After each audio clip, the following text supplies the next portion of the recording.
अस्सलामुअलैकुम स्टूडेंट्स, कैसे हैं आप सब लोग। My name is Kamran Shah and you guys are watching AK coaching centre.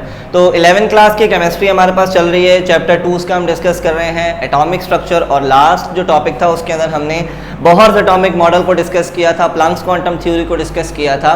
और उस टॉपिक के अंदर एक वर्ड को हमने डिस्कस किया था, line spectrum and continuous spectrum. Spectra का वर्ड हमारे पास आया कहाँ से है और इसके बारे में आज की वीडियो, आज का लेक्चर हमारा होने वाला है स्पेक्ट्रम के ऊपर। तो हम डिस्कस करते हैं। आप 9th क्लास के अंदर भी जो है लाजमी बोहर्स का जो एटॉमिक मॉडल है वो लाजमी पढ़ा होगा, और उसके अंदर आपने जब स्पेक्ट्रा का वर्ड आया होगा तो आपने स्किप कर दिया होगा क्योंकि आपने उसको ज़रूरी नहीं समझा होगा। लेकिन फर्स्ट ईयर के लेवल के ऊपर ये बहुत इंपॉर्टेंट होता है और इससे रिलेटेड क्वेश्चंस भी बनकर आते हैं आपके पास। तो स्पेक्ट्रम हम देखते हैं कि स्पेक्ट्रम हमारे पास होता क्या है। सबसे पहले तो spectrum is a plural of spectra. क्या स्पेक्ट्रम क्या है? स्पेक्ट्रा का प्लूरल होता है। ठीक है, स्पेक्ट्रा क्या है? सिंगुलर है। ठीक है, तो स्पेक्ट्रम क्या होता है? स्पेक्ट्रा का प्लूरल कहलाता है। अब स्पेक्ट्रम होता क्या है? Spectrum is a band of light of different colours. क्या स्पेक्ट्रम क्या होता है? एक बैंड होता है डिफरेंट कलर्स का, बैंड ऑफ लाइट होता है डिफरेंट कलर्स का। अब स्पेक्ट्रम जनरेट कहाँ से होता है? सबसे पहले अगर हम देखें, अगर हम किसी लाइट को किसी प्रिज्म से जो है गुजारें और वो लाइट जो है 7 अलग अलग कलर्स के अंदर अगर स्प्लिट हो जाए, टूट जाए, तो वो उसको हम कहते हैं स्पेक्ट्रम का नाम देते हैं। यानी कि वो जो लाइट है वो 7 अलग अलग कलर्स में टूट चुकी हुई है। ठीक है, अब अगर लाइट की अगर हम एग्जांपल लें तो लाइट हमारे पास कुछ होती हैं जिसको हम कहते हैं मोनोक्रोमेटिक, और लाइट को हम कहते हैं, कुछ ऐसी लाइट्स होती हैं जिनको हम कहते हैं पॉलीक्रोमेटिक। ठीक है, मोनोक्रोमेटिक का मतलब ये होता है कि ऐसी लाइट जिसके अंदर सिर्फ और सिर्फ क्या हो, एक कलर मौजूद हो, जिसको हमने आज डिस्कस भी नहीं करना। हमने डिस्कस करना है पॉलीक्रोमेटिक को। और पॉलीक्रोमेटिक का मतलब ये होता है एक ऐसी लाइट जिसके अंदर मल्टीपल कलर हो, बहुत सारे कलर्स हों। यानी कि अगर उस लाइट को हम प्रिज्म के अंदर से गुजारें तो वो 7 डिफरेंट कलर्स के अंदर जो है, या मल्टीपल डिफरेंट कलर्स के अंदर जो है वो स्प्लिट आउट हो जाए। ठीक है, तो हम देखते हैं when a polychromatic light pass through a prism then it split into 7 colors और spectrum। जब हम किसी भी पॉलीक्रोमेटिक लाइट को प्रिज्म से गुजारते हैं तो वो 7 डिफरेंट कलर्स में, यानी या फिर स्पेक्ट्रम के अंदर वो स्प्लिट हो जाती है, टूट जाती है। ठीक है, यहाँ तक समझ आ गया। प्रिज्म क्या होता है? प्रिज्म उर्दू में हम मंशूर कहते हैं। प्रिज्म को जो है शीशे का बना हुआ होता है। ये लास्ट टाइम आपने जो है फिजिक्स के अंदर भी लाजमी आपने मैट्रिक क्लास के अंदर इसका जो है प्रैक्टिकल किया होगा, आपको अंदाज़ा होगा कि प्रिज्म होता क्या है। ठीक है, तो अब हम देखते हैं कि प्रिज्म की जो स्पेक्ट्रम है, स्पेक्ट्रम की हमारे पास बेसिकली टाइप्स कितनी होती हैं। तो there are 2 types of spectrum. Spectrum की क्या है? 2 टाइप्स हैं। पहली टाइप का नाम है हमारे पास कंटिन्यूस स्पेक्ट्रम, एंड जो सेकंड टाइप हमारी है उसका नाम है लाइन स्पेक्ट्रम। ठीक है, तो एक एक करके हम सबसे पहले कंटिन्यूस स्पेक्ट्रम को डिस्कस करते हैं, देन हम लाइन स्पेक्ट्रम के ऊपर आएंगे और उसको डिस्कस करेंगे कि बेसिकली हमारा जो एटॉमिक मॉडल है उसमें इसका क्या रोल है। ठीक है, स्पेक्ट्रम हम क्यों पढ़ते हैं, स्पेक्ट्रम की क्या ज़रूरत पड़ी कि हम इसको डिस्कस करें और इसको स्टडी आउट करें। तो सबसे पहले हम स्टार्ट करते हैं स्पेक्ट्रम, कंटिन्यूस स्पेक्ट्रम को डिस्कस करते हैं। The source of continuous spectrum must emit continuous energy such as sunlight. जो सोर्स होगा, जाहिर सी बात है, वो जो लाइट है वो किसी ना किसी जगह से आ रही होगी। तो जो वो लाइट का जो सोर्स होगा उसको अगर कंटिन्यूस स्पेक्ट्रम जनरेट करना है हमने, तो लाइट जहां से आ रही है, लाइट का जो सोर्स होगा वो कंटिन्यूस एनर्जी इमिट करेगा, यानी कि कंटिन्यूस एनर्जी जो है वो अपने अंदर से खारिज करेगा। जैसे कि हमने एग्जांपल मैंने आपके सामने लिखी सनलाइट की। अब सनलाइट जो है टुकड़ों टुकड़ों में तो अपनी जो लाइट है उसको स्प्रेड आउट नहीं करता, नई दुनिया पे उसकी लाइट आती। तो सन जो है वो एक ऐसा सोर्स है जो कि कंटिन्यूस मैनर के अंदर अपनी एनर्जी जो है अपने अंदर से इमिट कर रहा होता है। या फिर इसके अलावा आप टंगस्टन के फिलामेंट वाला जो बल्ब हम यूज़ करते हैं, जिसको हम आम जबान में पीला बल्ब कहते हैं, जो 100 वॉट का होता है, उसकी भी अगर हम लाइट को देखें तो वो भी एक ऐसा सोर्स है जो कंटिन्यूस मैनर के अंदर अपने अंदर से एनर्जी को इमिट करता है। पहले ज़माने के अंदर आप देख सकते हैं कि हमारे घरों के अंदर ज़्यादातर जो है बिजली का बल्ब यूज़ होता था, वो पीले कलर का होता था। अब तो खैर उसको नहीं लगा सकते, अब तो हमारे पास 12 वॉट के और उससे भी कम के जो है हमारे पास LED बल्ब आ चुके हैं। अगर खुद सोचें, अगर उस ज़माने में हम अगर आज के दौर में हम अगर वो येलो बल्ब यूज़ करें तो हमारा बिल कितना ही आ जाएगा। 12 वॉट के बल्ब में हमारा जो बिल है वो इतना ज़्यादा आसमान की ऊंचाइयों को छू रहा होता, तो येलो बल्ब में कितना ही बिल आ जाएगा। तो जो टंगस्टन के फिलामेंट वाला जो बल्ब है हमारे पास, वो भी एक ऐसा सोर्स है जो कि अपने अंदर से कंटिन्यूस मैनर के अंदर एनर्जी को एमिट करता है।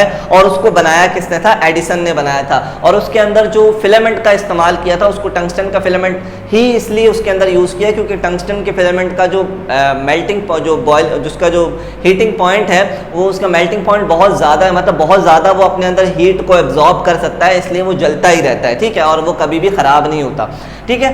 तो एडिसन ने इसको बनाया था। तो दो हमारे पास मेजर सोर्स हैं, एक है हमारे पास कौन सा? सनलाइट, जो कि अपने अंदर से कंटिन्यूस मैनर के अंदर एनर्जी को इमिट करता है, और सेकंड हमारे पास क्या है? हीटेड टंगस्टन का फिलामेंट, जो कि हम बल्ब येलो बल्ब का हम नाम इस्तेमाल कर सकते हैं। ये दोनों अपने जो है एक ऐसे सोर्स हैं जो कि कंटिन्यूस मैनर में एनर्जी को इमिट करते हैं। अब सेकंड पॉइंट हमारे पास लिखा हुआ है, when sunlight pass through a prism then it's split into 7 lines, 7 colour, जो कि हमने ऊपर भी पढ़ा कि जब भी सनलाइट या फिर हम जो उस बल्ब की एनर्जी को जो लाइट उसमें से आ रही है उसको हम प्रिज्म के अंदर से गुजारेंगे तो वो 7 डिफरेंट कलर्स के अंदर टूट जाएगा।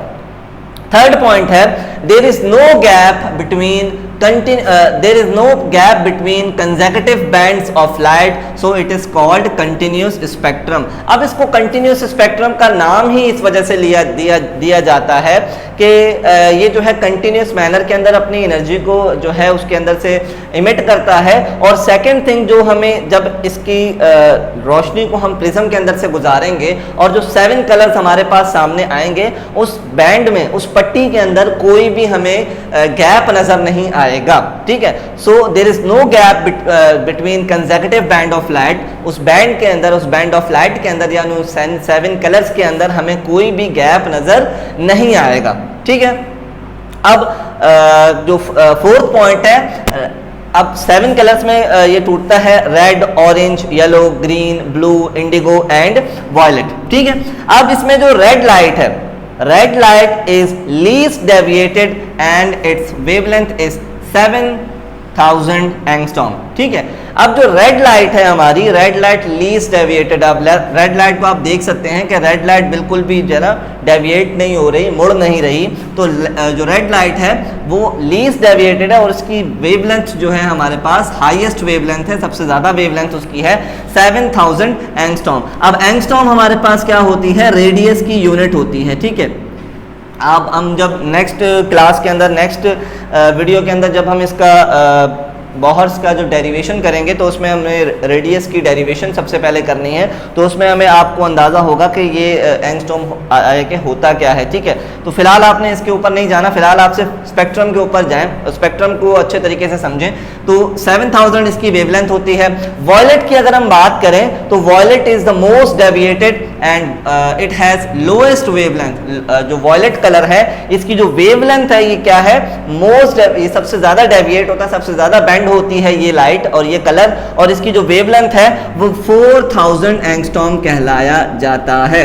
अब आपने देखा होगा कि जब बारिश होती है, बारिश के बाद जब धूप निकलती है, तो जब सन की एनर्जी, आपने आसमान के अंदर एक रेनबो बनता हुआ देखा होगा, 7 अलग अलग कलर्स का जो बैंड ऑफ लाइट आपने देखी होगी। अब आपके माइंड में क्वेश्चन आना चाहिए कि वो बैंड, वहाँ पर जो है रेनबो कैसे बनता है, 7 अलग अलग कलर्स कैसे जनरेट हो जाते हैं? वहाँ पर तो कोई प्रिज्म मौजूद ही नहीं होता, सिर्फ सनलाइट मौजूद होती है।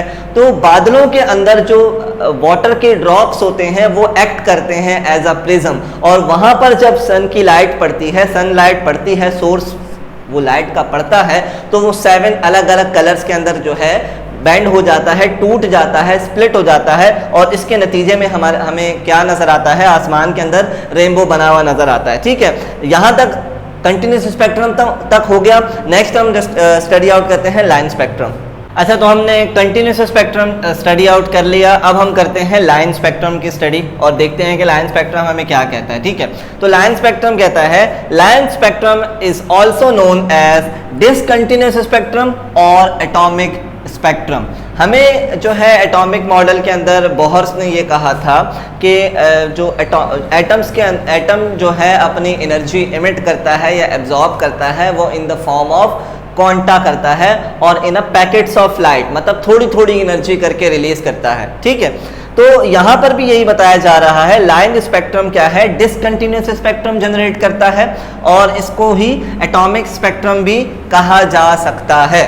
ठीक है, the source of line spectrum का सोर्स क्या हो सकता है, लाइन स्पेक्ट्रम का सोर्स क्या है, light emitting from discharge tube. अब जब आपने ये बात जब 9th क्लास के अंदर इससे पहले भी हमने जब एटॉमिक मॉडल पढ़ा था तो मैंने आपको कहा था कि जो है एक्सपेरिमेंट हुआ था और एक्सपेरिमेंट के दौरान जब हमने डिस्चार्ज ट्यूब का एक्सपेरिमेंट हुआ था उसमें एक कैथोड एनोड हमने लगाई थी और उनको एक बैटरी के पावर टर्मिनल से जोड़ दिया गया था और उसके अंदर गैस भर दी गई थी और वैक्यूम पंप नीचे लगा दिया गया था। तो जब इलेक्ट्रिसिटी पास थ्रू की गई तो एक लाइट इमिट हुई वहां से, उस रे को हमने एक्स रे के तौर पर नाम देते हैं। एक्स रे का मतलब आपको एक्स का जो मतलब है आपने मैथ्स के अंदर भी पढ़ा होगा, ऐसी वैल्यू जो अननोन होती है उसको हम एक्स का नाम देते हैं। ठीक है, तो एक ऐसी रे निकली जिसको हमने एक्स रे का नाम दे दिया।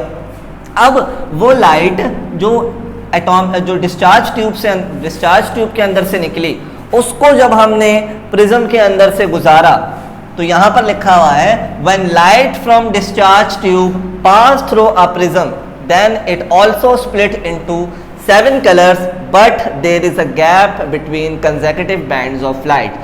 यहां पर भी यही हुआ कि वो जो लाइट जो है कहां से आ रही है, डिस्चार्ज ट्यूब के अंदर से आ रही है, उस एक्स रेस को हमने जब प्रिज्म के अंदर से गुजारा तो वो लाइट भी 7 अलग अलग कलर्स के अंदर स्प्लिट हो गई, टूट गई। लेकिन यहाँ पर डिफरेंस ये था कि उन लाइट्स के दरमियान, उन कलर्स के दरमियान, वो लाइट जब 7 अलग अलग कलर्स के अंदर टूटी तो उनके दरमियान क्या मौजूद था, गैप मौजूद था, जो कि ये बताता है कि एटम के अंदर से जो एनर्जी रिलीज होती है या लाइट रिलीज होती है, एटम जो है एनर्जी क्या करता है, हमने एटॉमिक स्ट्रक्चर के अंदर पढ़ा था कि एटम जो है कभी भी अपने शेल के अंदर रहते हुए भी ना तो एनर्जी एब्जॉर्ब करता है ना तो एनर्जी रिलीज करता है।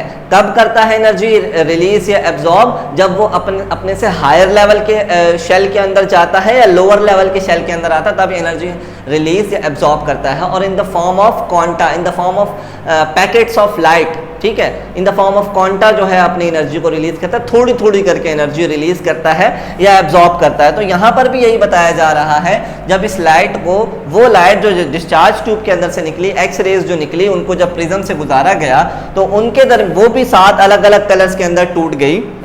लेकिन फर्क ये था कि फर्क सिर्फ इतना था कि उन लाइट्स के दरमियान क्या था, बीच में गैप मौजूद था। हमने कंटिन्यूस स्पेक्ट्रम देखा, कंटिन्यूस स्पेक्ट्रम के दरमियान जो लाइट 7 कलर के अंदर से टूटी उसके दरमियान कोई गैप मौजूद नहीं था।